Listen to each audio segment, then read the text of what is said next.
Hello everyone, my name is Yamini Tukral and I am welcoming you to Adda 24/7 School.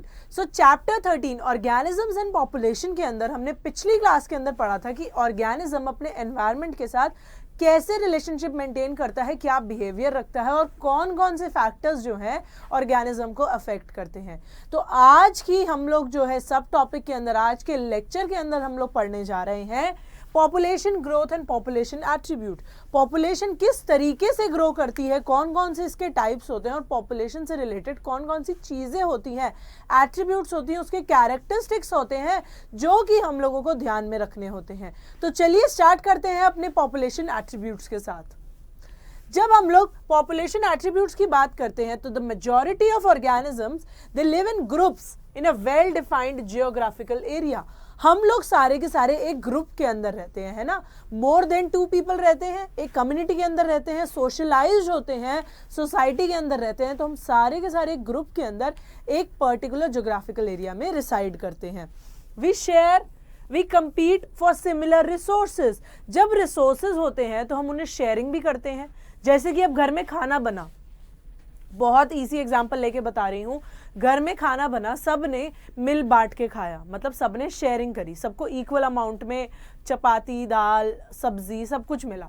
पर वहीं जब वो resources limited हो जाते हैं तो कैसे, जिसने पहले खा लिया, जैसे मेस के अंदर होता है कि जिसने पहले खाना खा लिया उसको खाना मिल जाता है, पर बाद में कोई खाना नहीं मिलता। जो बाद में पहुंचता है आफ्टर लंच उसको कोई खाना नहीं मिलता। तो मतलब वहां पे जो होता है कॉम्पिटिशन हो रहा होता है कि कौन पहले खाएगा, वही जो है उसको, जो पहले पहुंचेगा उसको पहले खाना मिल जाएगा। तो वैसे ही majority of the individual they live in the groups in a well defined geographical area. हम सारे के सारे एक ज्योग्राफिकल एरिया के अंदर रहते हैं, शेयरिंग करते हैं रिसोर्सेज की, compete करते हैं रिसोर्सेज को और पोटेंशियली इंटरब्रीड करते हैं, और उससे हम लोग क्या बोलते हैं, पॉपुलेशन बोलते हैं। तो ये क्या थी, हमारी पॉपुलेशन की डेफिनेशन थी। क्या थी, पॉपुलेशन की डेफिनेशन थी। क्या होता है, a group of individuals which live in groups in a well-defined geographical area, share and compete for similar resources, potentially interbreed, मतलब वो ब्रीडिंग भी करते हैं, पॉपुलेशन अंदर ब्रीडिंग भी करते हैं और नए ऑर्गेनिजम्स को भी प्रोड्यूस करते हैं, और उससे हम लोग क्या बोलते हैं, पूरी पॉपुलेशन बोलते हैं। सो इंटरब्रीडिंग इम्प्लाइज सेक्सुअल रिप्रोडक्शन। जब हम इंटरब्रीडिंग की बात करते हैं तो इंटरब्रीडिंग का सीधा मतलब क्या होता है, हमारा सेक्सुअल रिप्रोडक्शन में, क्योंकि ह्यूमंस जो हैं सेक्सुअल रिप्रोडक्शन शो करते हैं और काफ़ी जो हायर ऑर्गेनिजम्स हैं वो भी सेक्सुअल रिप्रोडक्शन शो करते हैं। तो हम यहाँ पे इंटरब्रीडिंग का मतलब बोल रहे हैं सेक्सुअल रिप्रोडक्शन, मतलब mating of the male and female gametes. A group of individuals resulting from even asexual reproduction is also generally considered a population for the purpose of ecological studies. जब हम ecological studies के बारे में बात करेंगे तो उसके अंदर पॉपुलेशन हम उनको भी बोल सकते हैं जो एसेक्सुअली रिप्रोड्यूस करता है, पर यहाँ पे स्पेसिफिकली इंटरब्रीडिंग का मतलब है हमारा क्या, sexual reproduction. A population has certain attributes whereas an individual organism does not. एक पूरी population के कुछ attributes होते हैं, कुछ characteristics होते हैं जो कि एक individual organism के नहीं होते हैं, जो कि एक individual organism के नहीं होते हैं। An individual may have births and deaths. Individuals को क्या होती है, birth भी होता है उसमें, death भी होती है, पर population के अंदर क्या होता है, birth rate and death rate। population के अंदर क्या होता है, birth rate and death rate होता है। In a population these rates they refer to per capita births and deaths। In rates को हम लोग क्या बोलते हैं, per capita births and deaths, की पर कैपिटा कितनी बर्थ हो रही हैं और कितनी ही डेथ हो रही हैं, वो हमारा बर्थ रेट और डेथ रेट की क्या बोल सकते हैं हम, डेफिनेशन है। क्या है, डेफिनेशन है। The rates hence expressed, these are the changes in numbers. Rates क्या होते हैं, हमारे चेंजेस इन नंबर होते हैं, विच रेफर्स टू इंक्रीज और डिक्रीज, या तो इंक्रीज होगा या फिर डिक्रीज होगा with respect to the members of the population. इसमें हम लोग जो है, जब हम रेट की बात करते हैं तो रेट हमारा रिलेटिव होता है, मतलब हम with respect to the population ही बात करेंगे कि कितने जो है पर कैपिटा बर्थ्स और डेथ्स हो रही हैं, इंक्रीज या डिक्रीज हो रहा है with respect to the population, मतलब किसी ना किसी के साथ कंपेयर करके बोल रहे हैं, तो ये रिलेटिव हो गया। रेट जो हमारी वो होती है, क्वांटिटी होती है, जो रेट हमारा होता है वो हमेशा रिलेटिव होता है। If in a pond there were 20 lotus plants, ये एग्जांपल ले रही हूं मैं बर्थ रेट और डेथ रेट बताने का, कि अगर एक पॉन्ड के अंदर 20 लोटस प्लांट्स हैं लास्ट ईयर, रिप्रोडक्शन के थ्रू जो है 8 new plants were added, reproduction के through 8 new plants were added, taking the current population to 28. So the birth rate is 8 divided by 20 is equal to 0.4 offsprings per lotus per year. तो ये हमारा birth rate calculate हो जाता है. If 4 individuals in a laboratory population of 40 fruit flies, they died during a specific time. ये हम death rate के बारे में बात कर रहे हैं कि 40 fruit fly थी, उसके अंदर से 4 fruit flies, they died during a specific time interval, say a week. So the death rate in the population will be 4 by 40 is equal to 0.1 fruit flies, sorry 0.1 individuals per fruit fly per week. तो ऐसे जो है हम लोग ये rates को calculate करते हैं. आप देख रहे हो टोटल पॉपुलेशन से हमने जो है रिलेटिव रखा है कि नंबर ऑफ बर्थ कितने हुए, ये हमारे नंबर ऑफ बर्थ हो गए, तो इससे हमारा क्या आ गया, बर्थ रेट आ गया, और ये क्या हो गया, हमारे नंबर ऑफ डेथ हो गए, तो इससे क्या आ गया, हमारा डेथ रेट आ गया. So with respect to the total population हमने जो है कैलकुलेट किया है number of births and number of deaths, तो जाके हमारा क्या आया है, birth rate and death rate. तो ये है, this is the way to calculate the birth rate and death rate. An individual में be either a male or a female but the population has a sex ratio. देखो अब हमने population attributes में पहला क्या बोला, birth rate. The first attribute was birth rate, then the second is death rate, third we are coming across actually is the sex ratio. So till now we have studied 3 attributes of the population. How many attributes? 3 attributes of the population: birth rate, death rate and sex ratio. So an individual is either a male or a female, but a population has a sex ratio कि कितनी mails हैं और कितनी females हैं, हमें एक ratio निकालना पड़ता है. For example 60% of the population they are females and 40% are males. This is relative. When we talk about the relative things like relative rates, कि if the ratio of male is to female is this, female is to male is this, then we talk about the sex ratio. Sex ratio is not counting the number of males and females individually, but comparing them in a percent basis or ratio basis. So this is what sex ratio. So a population at any given time, it is composed of individuals of different ages. A population, it is composed of different sexes, different ages, people of different ages. And if the distribution percent individuals of a given age or age group is plotted for the population, the resulting structure is called age pyramid. What is an age pyramid? What is an age pyramid? When the age distribution is what? Percent of individuals of a given age or age group plotted against the population. Age distribution with the population. Then this comprises of what? This comprises of the age pyramid. So for human population, the age pyramid is generally show age distribution of male and females in a diagram. So for human population, the age pyramid, it is specific for showing the numbers of males and females in a diagram. So the shape of the pyramids, it reflects the growth status, whether it is growing, stable or declining.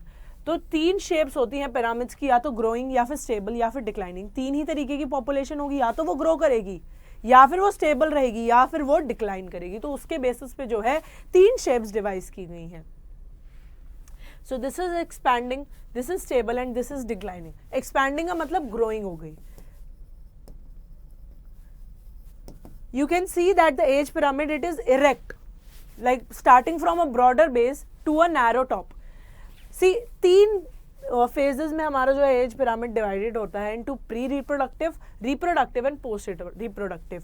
You according to yourself, you should tell me that which individuals are the most beneficial ones. Which ones? Pre-reproductive, reproductive or post-reproductive? I don't think that post reproductive are of much importance in a population, so they should be the minimum.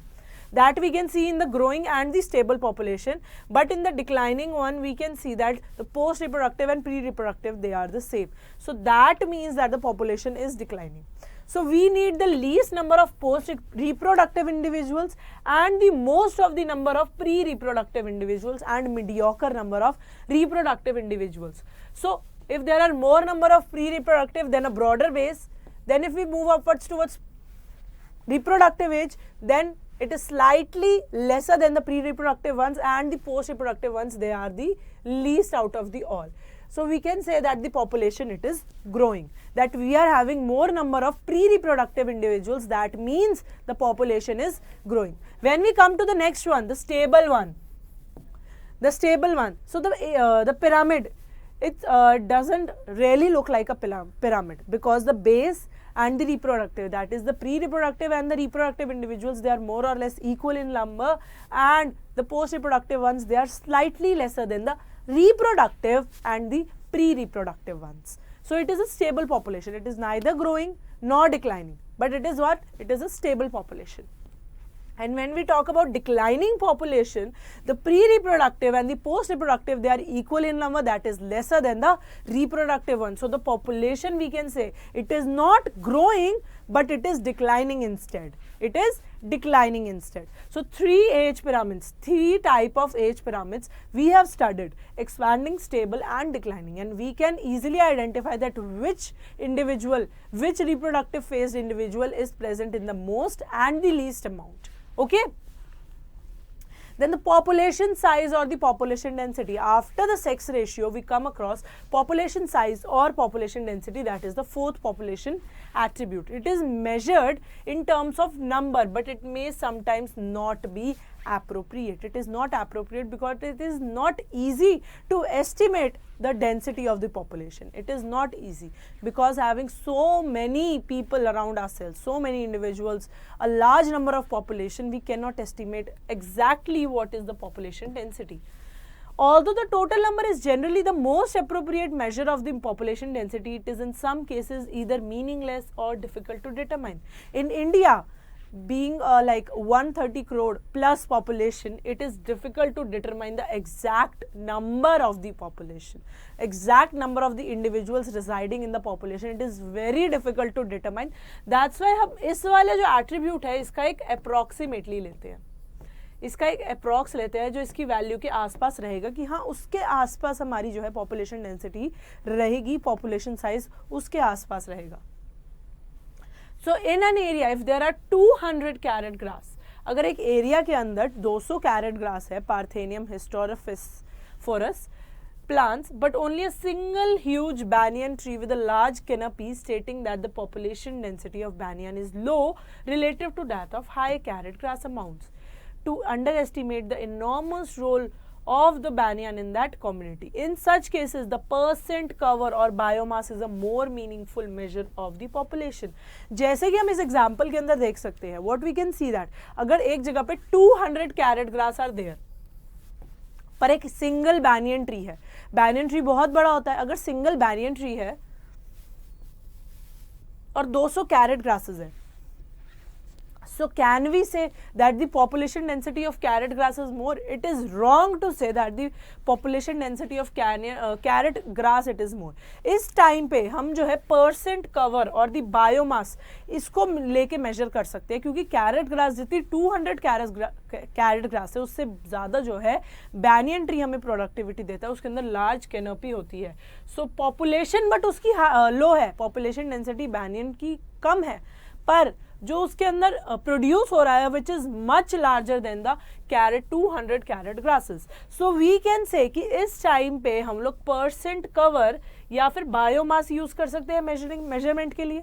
Population density इस time पे meaningless हो जाती है ना, population density इस time पे हमारी meaningless हो जाती है कि जब हमारे पास एक ह्यूज बैनियन ट्री है और उसे हम कंपेयर कर रहे हैं 200 कैरेट ग्रासेस के साथ, तो ऑब्वियसली कैरेट ग्रासेस ज़्यादा जगह लेगी, पर जो वॉल्यूम है वो बैनियन ट्री की ज़्यादा है. तो इस टाइम पे हम लोग बायोमास या फिर परसेंट कवर लेके इसको आइडेंटिफाई कर सकते हैं कि कौन सा ज़्यादा मौजूद है. The size of a population for any species it is not a static parameter. जब हम साइज की बात करते हैं वो स्टैटिक नहीं होता है, because it keeps on changing, it keeps on changing with time depending on various factors including food availability, predation and adverse weather. So किस किस चीज़ों पर डिपेंड करता है जो हमारी पॉपुलेशन जो है वो चेंज हो रही है, कि फूड अवेलेबल है या फिर नहीं, क्या खाना मौजूद है या फिर नहीं। अगर खाना होगा तो ज़्यादा से ज़्यादा पॉपुलेशन जो है ग्रोथ करेगी, प्रिडेशन होगी तो कम हो जाएगी, और एडवर्स वेदर होगा तो भी कम हो जाएगी। तो क्या हम ये बोल सकते हैं कि population growth it is not static, it is dynamic in nature, ये चेंज करता रहता है। और ये किस किस फैक्टर्स पर डिपेंड करता है? Food availability, predation and adverse weather. ये चीजें जो है ये पॉपुलेशन ग्रोथ को अफेक्ट करती है। So the changes in population density that provide some idea that whether the population is flourishing और डिक्लाइनिंग, जो कि हमने उस एज पिरामिड से देखा था कि कौन सी पॉपुलेशन जो है हमारी ग्रो कर रही है, कौन सी फ्लरिश कर रही है और कौन सी डिक्लाइन कर रही है। ये हमें पॉपुलेशन डेंसिटी के चेंजेस से पता चल जाता है और एक आइडिया लग जाता है, एक स्लाइट आइडिया लग जाता है कि weather the population it is flourishing और डिक्लाइनिंग। क्लियर? यहां तक क्लियर है? हम लोगों ने पॉपुलेशन एट्रीब्यूट्स पिछले में एग्जाम्पल के साथ कंप्लीट किए थे। अब हम लोग स्टार्ट कर चुके हैं पॉपुलेशन ग्रोथ। क्या स्टार्ट कर चुके हैं? कि पॉपुलेशन ग्रोथ। तो पॉपुलेशन ग्रोथ जो होती है हमारी डायनामिक होती है, it is not static, change करती है टाइम के साथ, फूड अवेलेबिलिटी पे डिपेंड करता है, predation, pressure and adverse weather. So the changes in the population density that provides the idea that whether the population it is flourishing और it is declining. Flourishing का मतलब है कि इट इज ग्रोइंग और declining. ठीक है?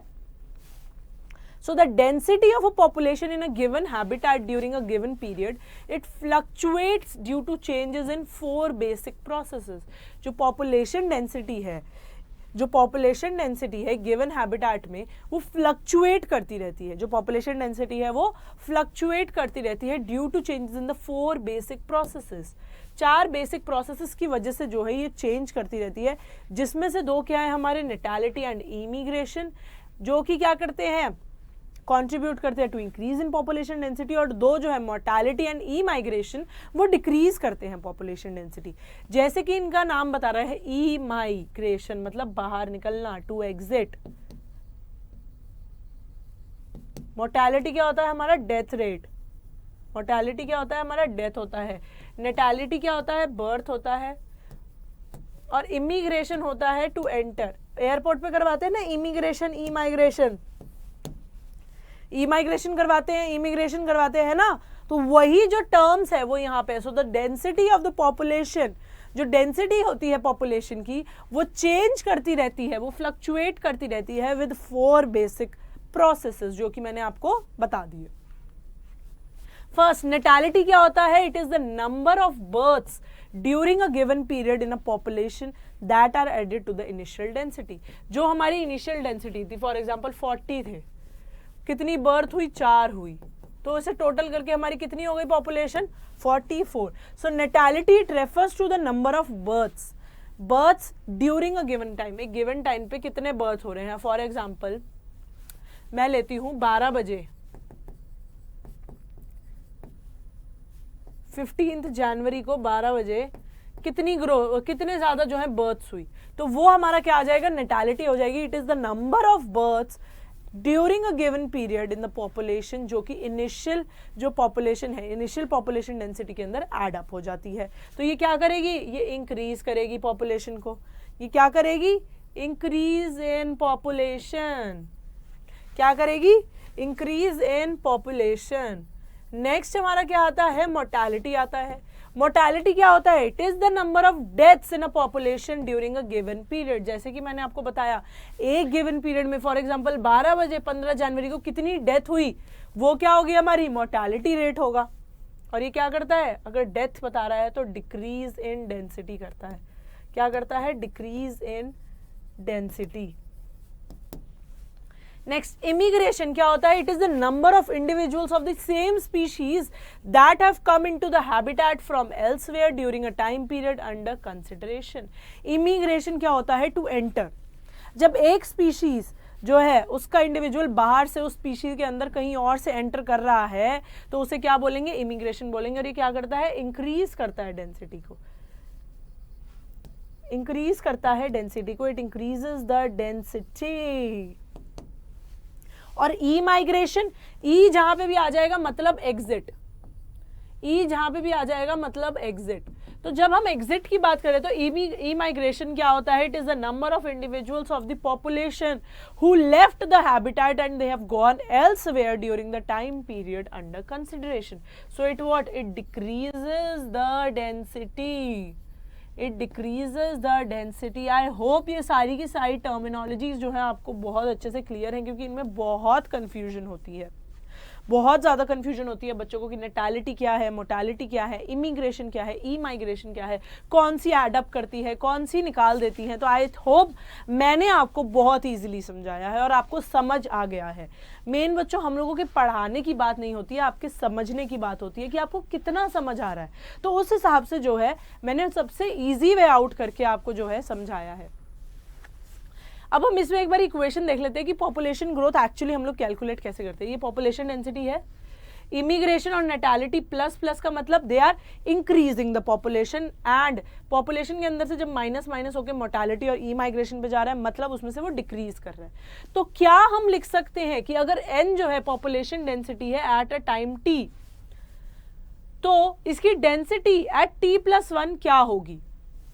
अगर t time पे, सॉरी मैं एक बारी बताती हूँ आपको कि अगर टाइम टी पे हमारी n है पॉपुलेशन डेंसिटी, ठीक है, टाइम टी पे हमारी n है पॉपुलेशन डेंसिटी, तो t+1 पे क्या रहेगी, t+1 पे रहेगी बर्थ मतलब कि natality plus immigration minus D plus E, D is equal to death and E is emigration. तो क्या हम इसे इस तरीके से लिख सकते हैं कि t+1 पे पॉपुलेशन डेंसिटी कुछ ऐसी रहेगी, ये आई है, 1 नहीं है, b+i birth plus immigration minus death plus emigration, ये हमारी t+1 पे पॉपुलेशन डेंसिटी रहेगी। So the population density it will increase of the number of births. अगर ये बड़ा होगा और ये कम होगा तो पॉपुलेशन क्या करेगी, पॉपुलेशन इंक्रीज करेगी। पर यही अगर इसका उल्टा हो जाए कि बर्थ प्लस इमिग्रेशन कम है और डेथ प्लस ई माइग्रेशन ज्यादा है तो क्या होगी, पॉपुलेशन डेंसिटी डिक्रीज करेगी। तो ये बहुत ही सिंप्लीफाइड वे में जो है आपको बताया गया है कि कैसे जो है हमने ये कैलकुलेट किया है। इसी इक्वेशन को याद रखना है और इससे आपको सारी टर्मिनोलॉजीज जो है याद हो जाएंगी, सारी की सारी टर्मिनोलॉजीज याद हो जाएंगी।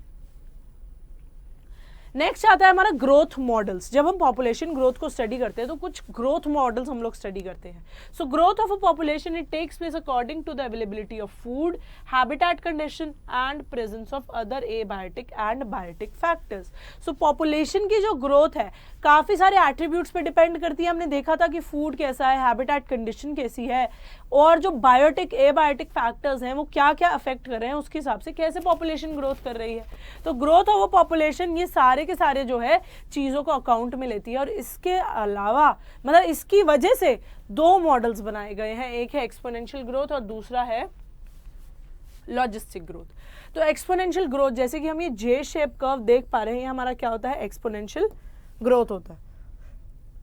तो मॉडल्स को हम लोग क्या करते हैं, पॉपुलेशन डेंसिटी को लेबल करते हैं अगेंस्ट में पॉपुलेशन ग्रोथ, सॉरी टाइम।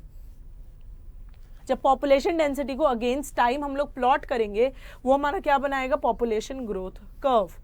तो जब हम एक्सपोनेंशियल की बात करते हैं ये क्या होता है, ये एकदम से शूट अप कर जाती है ग्रोथ। हम इसे क्या बोल सकते हैं, एकदम से शूट अप ग्रोथ है कि एकदम से ग्रोथ बढ़ जाएगी जैसे ही फूड और स्पेस अवेलेबल होगी। जैसे ही सफिशिएंट अमाउंट में फूड और स्पेस अवेलेबल होगी ग्रोथ एकदम से पीक कर जाएगी, एकदम से शूट अप कर जाएगी, ठीक है। So when resources in the habitat are unlimited, each species has the ability to realize fully its innate potential to grow in number। तो इसके अंदर क्या होता है, एक्सपोनेंशियल ग्रोथ के अंदर हमने क्या एक केस ले रखा है, क्या हमने अज्यूम कर रखा है कि इसके अंदर हमारे क्या है, अनलिमिटेड रिसोर्सेज है। इसके अंदर क्या है, अनलिमिटेड रिसोर्सेज है। जब अनलिमिटेड रिसोर्सेज होंगे तो जो पॉपुलेशन है, जो ग्रोथ करने की उसकी एबिलिटी है, वो एकदम से शूट अप कर जाएगी, क्योंकि वो अपने अंदर से पोटेंशियल देख लेगी कि जितने भी हैं अनलिमिटेड रिसोर्सेज और हमें एकदम से ग्रो करना है, जितना ज़्यादा हम ग्रो कर सकते हैं। तो ये जो जे शेप कर्व आता है, ये हमारा एक्सपोनेंशियल का आता है कि एकदम से जो है लैग फेज के बाद एक्सपोनेंशियली जो है ग्रो कर गई। So if in a population size of n, the birth rate is represented as b and the death rate as d. So the increase and decrease of n during a period time t will be. अगर हम लोग एक population का size ले रहे हैं क्या n, और उसके अंदर बर्थ को हम लोग b डिनोट कर रहे हैं और डेथ को हम लोग d डिनोट कर रहे हैं, so the increase and decrease in n during a unit period of time will be, क्या होगा, dn by D T. Per unit time देख रहे हैं ना हम लोग, जो है population size per unit time देख रहे हैं, B minus D, birth minus death into N, ठीक है, इन टू एन। अगर हम बी माइनस डी को आर कंसिडर कर ले, बी माइनस डी को अगर हम लोग आर कंसिडर कर ले, तो क्या हम बोल सकते हैं D N by D T is equal to R into N. R क्या होगा हमारा, intrinsic rate of natural increase. Intrinsic rate of natural increase मतलब अंदर से जो नेचुरली पॉपुलेशन ग्रो कर रही है, क्योंकि एक्सपोनेंशियल ग्रोथ है तो बर्थ्स ऑब्वियसली हमेशा ज्यादा रहेंगी डेथ से, तो बर्थ माइनस डेथ को हम लोग आर इंडिकेट कर देते हैं कि वो intrinsic rate of natural increase है। मतलब नेचुरली जो इंक्रीज हो रहा है वो इंक्रीमेंट जो है रेट को, उस रेट ऑफ इंक्रीमेंट को हम लोग आर डिनोट कर देंगे। तो D N by D T is equal to R into N, जो कि हमें हमारा क्या रिप्रेजेंट करता है, एक्सपोनेंशियल ग्रोथ के फॉर्म में। मतलब जो एक्सपोनेंशियल ग्रोथ है ना, जो एक्सपोनेंशियल ग्रोथ को ये वाला जो है रिप्रेजेंट करेगा, ये वाली जो इक्वेशन है ये रिप्रेजेंट करेगी, ये हमारी लॉजिस्टिक ग्रोथ में नहीं चलेगी। जो ये इक्वेशन है ये सिर्फ और सिर्फ एक्सपोनेंशियल ग्रोथ के केस में चलेगी, क्योंकि इसके अंदर हमने बहुत सारे अजम्पशंस लगाए हैं, तो ये सिर्फ कहाँ चलेगी, एक्सपोनेंशियल ग्रोथ में ही चलेगी। नेक्स्ट हमारी आती है logistic growth. So there is a competition between the individuals of a population for the food and space. ये हमारी मोर रियलिस्टिक होती है। जब हम लॉजिस्टिक ग्रोथ की बात करते हैं तो ये हमारी मोर रियलिस्टिक होती है। क्यों? क्योंकि इसके अंदर वही सब बताया गया है, कोई अजम्पशन नहीं है कि कंपटीशन होता है इंडिविजुअल्स के अंदर, पॉपुलेशन के इंडिविजुअल्स के अंदर for the food and space. Competition होता है for the food and space. So the fittest according to the natural selection, the fittest organism it survives, और वो ही आगे रिप्रोड्यूस कर पाता है। So in this type of growth initially shows a lag phase which is followed by a phase of acceleration and deceleration. तो जो ये हम सिग्मोइड शेप कर्व देख रहे हैं, जो एस शेप्ड कर्व देख रहे हैं, ये हमारा लॉजिस्टिक ग्रोथ का कर्व है, जो कि मोर रियलिस्टिक है, क्योंकि वो नेचुरल कंडीशंस के अकॉर्डिंग ही बनाया गया है, कि नेचुरली जो जो सी कंडीशंस होती हैं उसके अकॉर्डिंगली ये वाला ग्रोथ कर्व डिजाइन किया गया है। तो इसके अंदर हम लोग देख सकते हैं कि सबसे पहले एक लैग फेज आएगा, फिर एकदम से ग्रोथ वाला फेज आएगा जिसे हमें एक्सेलरेशन फेज बोलेंगे, इसको हम लोग लैग फेज बोलेंगे। और जब हमारा स्टेबल हो जाएगा, देखो जब ये एक स्टेबिलिटी अटेन कर लेती है पॉपुलेशन, कि जितने भी रिसोर्सेज बढ़ रहे हों पर पॉपुलेशन वहीं की वहीं रहती है, वो हमारा क्या हो जाता है, डी एक्सेलरेशन। तो इसकी क्या इक्वेशन होगी जो इसको रिप्रेजेंट कर रही है, जब हम a plot of N in relation to time, population density in relation to time, it results in a sigmoid curve. और इस पॉपुलेशन ग्रोथ को हम क्या बोलते हैं, Verhulst Pearl logistic growth, Verhulst Pearl logistic growth. और इसकी इक्वेशन क्या रहती है, D N by D T is equal to R N brackets k minus N divided by k, ये इसकी इक्वेशन रहती है। इसमें जो r है वो क्या है, b minus D, birth minus death. तो n क्या है हमारा, population density at time t, r is equal to natural rate of intrinsic rate of natural increase, k क्या है हमारी carrying capacity. Since the resources for the growth for most of animal populations are finite and they become limited sooner or later, the logistic growth model it is considered more realistic one. जैसे कि मैंने आपको बताया था जब हमने logistic वाला भी स्टार्ट ही किया था कि ये वाला हमारा मोर रियलिस्टिक क्यों होता है, क्योंकि एक पॉइंट के बाद रिसोर्सेज जो हैं लिमिटेड हो जाते हैं, फाइनाइट हो जाते हैं। मतलब हम देख पाते हैं कि हाँ इतने ही रिसोर्सेज रह गए और इतनी ही जनरेशन जो है इसे यूज कर पाएगी, तो उसकी वजह से कंपटीशन होता है, सर्वाइवल ऑफ द फिटेस्ट होता है, और यही जो है हमारा फीजेबल रियलिस्टिक ग्रोथ है। तो बच्चों आज की क्लास में हमने क्या क्या देखा है, सबसे पहले देखे हमने पॉपुलेशन एट्रीब्यूट्स। पॉपुलेशन एट्रीब्यूट्स में हमने देखा कि जो कैरेक्टरिस्टिक्स पॉपुलेशन को वो करते हैं, birth rate, death rate, sex ratio. सबसे पहले birth rate, the number of births per capita per time, per unit time, it is known as birth rate. Death rate वही पर जो number of deaths per unit time, per capita per unit time, उसे हम लोग death rate बोलेंगे।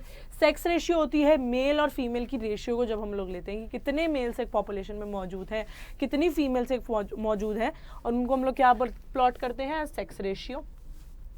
सो उसके बाद में हमने पढ़ा एज पिरामिड्स। एज पिरामिड्स क्या होते हैं, जब एज डिस्ट्रीब्यूशन को हम प्लॉट करते हैं विद द पॉपुलेशन, तो जो रिजल्टिंग स्ट्रक्चर आता है हमारा एज पिरामिड का आता है।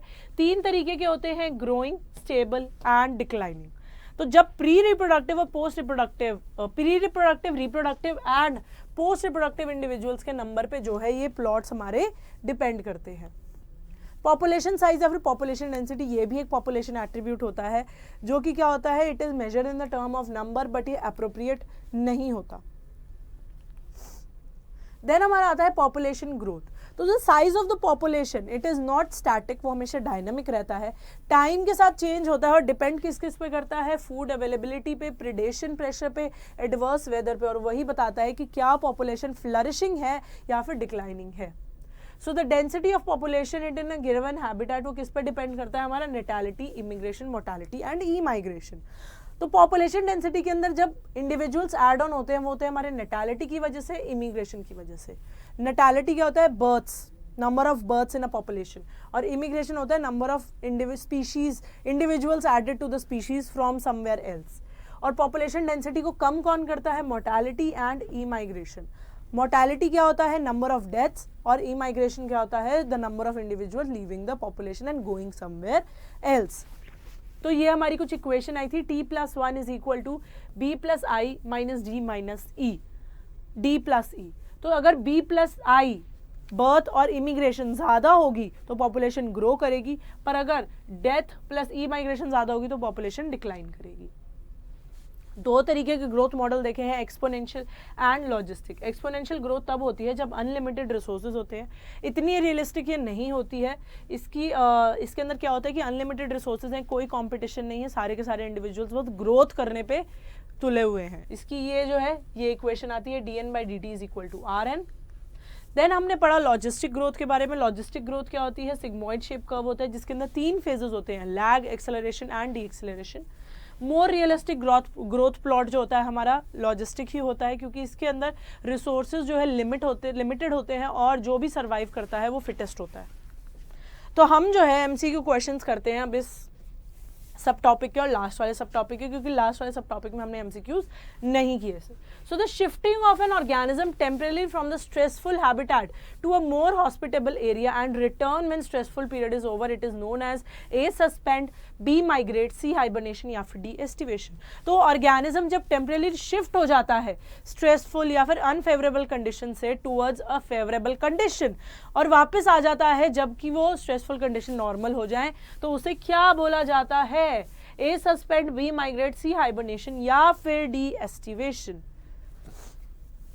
Option B migration is the correct answer. वो माइग्रेट कर जाता है एक एरिया से दूसरे एरिया में और फिर वापस उस एरिया में आ जाता है जब स्ट्रेसफुल कंडीशंस ओवर हो जाती है। विंटर स्लीप को क्या बोलते हैं, ए hibernation, B suspend, C migrate या फिर डी एस्टिवेशन। 2 स्लीप्स होती है ना हमारी, winter sleep and summer sleep. Summer sleep को हम लोग बोलते हैं एस्टिवेशन, तो हमारा ये वाला ऑप्शन हो जाता है गलत। और माइग्रेशन अभी हमने देखा क्या होता है, it is the movement of organism from the region of unfavourable condition to a region of favourable conditions. तो सस्पेंड और हाइबरनेशन में से क्या होता है हमारा, winter sleep. Option A hibernation is the correct answer, winter sleep is hibernation. Next, to avoid summer related problems, heat and desiccation by organism, it is called A hibernation, B suspend, C migrate या फिर D estivation। जब organism को अपनी summer related problems जो कि है heat और desiccation, excess loss of heat and desiccation, वो हटानी होती है, तो वो क्या करता है, हाइबरनेट करता है, सस्पेंड करता है, माइग्रेट करता है या फिर एस्टिवेशन करता है। Hibernate is what, it is winter sleep and aestivation is summer sleep. इतना बड़ा मैंने तुम्हें जो है हिंट दे दिया है। इसके बाद बताओ कि समर रिलेटेड प्रॉब्लम्स को ट्रीट करने के लिए ऑर्गेनिज्म किस चीज का सहारा लेता है? किस चीज का सहारा लेता है? एस्टिवेशन, जो कि है हमारा ऑप्शन डी, जो कि करेक्ट है। समर स्लीप में चला जाता है, जैसे कि बहुत सारी लिजर्ड्स करती हैं। जो ग्राउंड लिजर्ड्स होती हैं वो गर्मियों में छुप जाती हैं, सो जाती हैं। Next, a stage of suspended development, it is called a diapause, B suspend, C migrate या फिर डी एस्टिवेशन। एस्टिवेशन तो हमें पता है क्या होता है, समर स्लीप होता है, summer sleep. But what about diapause, suspend and migrate? Suspended development की स्टेज को क्या बोला जाता है? A B C D. क्या रहेगा इसका आंसर? क्या रहेगा इसका आंसर? Option A डायापॉज। डायापॉज क्या होता है? It is a temporary suspending of the development. जब अनफेवरेबल कंडीशंस होती हैं तो डायापॉज भी हो जाता है। Next, a group of population of 2 or more species occupying the same geographical area at the same time, it is called A ecosystem, B commensalism, C interaction या फिर D community। Group of population की बात कर रहे हैं। पहले क्या है हमारा?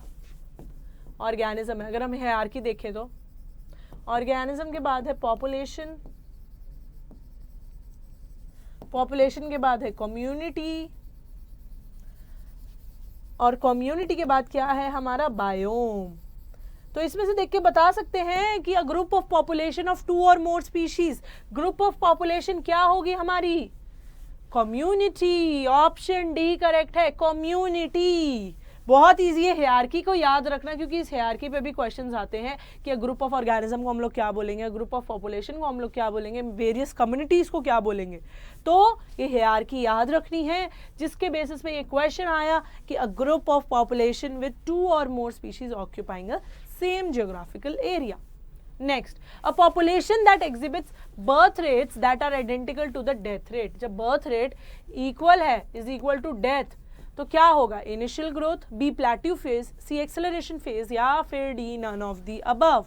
जब बर्थ और डेथ हमारी इक्वल होगी तो क्या होगा? क्या वो राइज करेगी पॉपुलेशन, क्या वो डिक्लाइन करेगी, या फिर वो प्लेट्यू में रहेगी, मतलब स्टेबल रहेगी?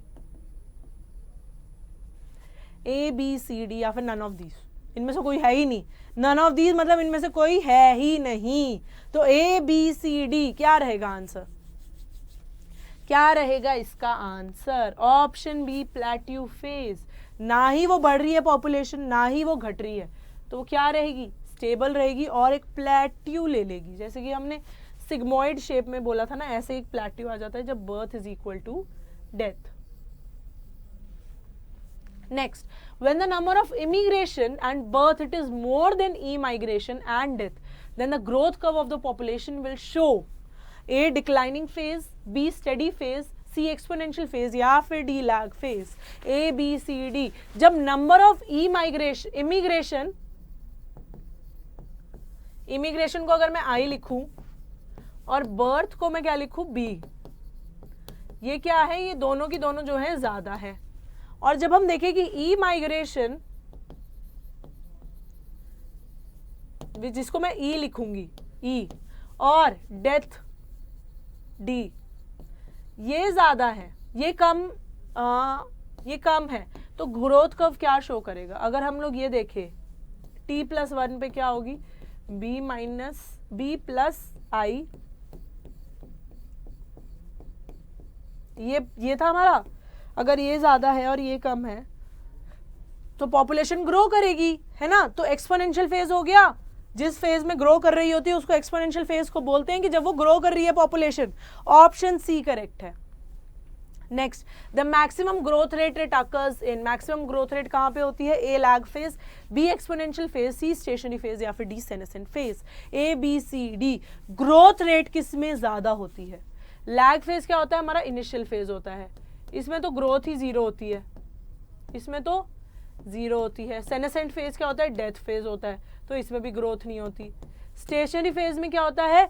बर्थ और डेथ इक्वल होती है, मतलब ग्रोथ नहीं होती, तो जीरो। तो कौन सा बच्चा हमारा? Exponential phase, option B. तो मैक्सिमम ग्रोथ हमारी कहां पे होती है? एक्सपोनेंशियल के अंदर होती है, जब इंडिविजुअल्स को जो है एकदम से जो है वो मिल जाता है, सारे रिसोर्सेज मिल जाते हैं, वो उसे यूटिलाइज करके फटाफट से अपनी ग्रोथ को शूट अप कर लेता है। Next question, the organism that are restricted to a narrow range of salinity. जब हम नैरो की बात करते हैं, हमने दो वर्ड्स देखे थे, यूरी, स्टीनो। यूरी था वाइड, स्टीनो था नैरो। सो जब नैरो रेंज ऑफ सैलिनिटी की हम लोग बात करेंगे तो क्या वो एक्टोहेलाइन है? नहीं। क्या वो ऑस्मोकन्फर्मर है? नहीं। क्या वो यूरी हेलाइन है? यूरी हेलाइन तो भाई ब्रॉड रेंज वाला हो गया है ना, यूरी हेलाइन हमारा ब्रॉड रेंज वाला हो गया, पर स्टीनो क्या है हमारा? नैरो। तो ऑप्शन डी करेक्ट है, option D, narrow range of salinity, steno हेलाइन। Last question, a few organism can tolerate and thrive a wide range of temperatures। और इन organisms को, इन animals को हम लोग क्या बोलते हैं जब wide की बात करें? Yuri wide, steno narrow. ये दो वर्ड्स याद रखने, और आगे थर्मल और हेलाइन आप लोग खुद ऐड कर सकते हो, इतना मैं आप लोगों पे विश्वास करती हूँ। सो क्या हुए? वाइड रेंज ऑफ टेम्परेचर मतलब थर्मल। स्टीनो थर्मल वाइड नहीं, यूरी थर्मल, हाँ, ऑप्शन बी करेक्ट है, यूरी थर्मल, ऑप्शन बी। सो बच्चों ये था हमारा population growth and population attributes के बारे में। नेक्स्ट क्लास के अंदर हम लोग क्या पढ़ेंगे? पॉपुलेशन इंटरैक्शन के बारे में, जिसके अंदर हम देखेंगे कि पॉपुलेशन एक दूसरे के साथ कैसे, जो उसके अंदर स्पीशीज है एक दूसरे से कैसे इंटरैक्ट करती है। अगर आपको वीडियो पसंद आई है तो लाइक करना, शेयर करना, सब्सक्राइब करना अड्डा 24/7 स्कूल के चैनल को। Thank you for watching the video and मिलते हैं नेक्स्ट वीडियो में, तब तक के लिए बाय बाय।